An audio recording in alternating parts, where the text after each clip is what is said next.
Минале 22 дена во Вселената, но се вратиле на Земјата мртви. Советските космонаути Георги Добровоljски, Владислав Волков и Виктор Пацаев го започнале своето вселенско патување на долги растојанија на почетокот на јуни 1971 година и истиот ден успешно слетане на првата човечка вселенска станица Салут 1. Поминале 22 дена во Вселената и со тоа поставиле рекорд за престој на луѓе во неа. Тргнале назад на 30 јуни и нивната капсула успешно слетала на степите во Казахстан. Кога советските техничари отвориле вратата на капсулата, откриле мртва екипа.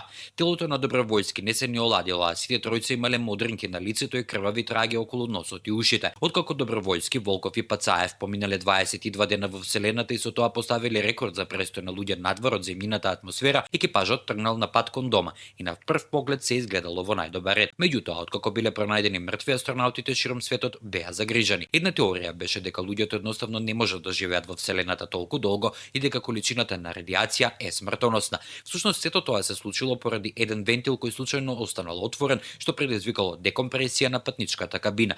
Бидејќи тогаш немало заштитни одела, вакуумот ги убил сите тројца за неколку секунди. Црната кутија забележала дека биле убиени за 40 секунди. Салут 1 бил уништен неколку месеци подоцна, а авионите на Сојуз биле редизајнирани така што само 20 патници можеле да се сместат внатре за да можат да станат во нивните заштитни одела.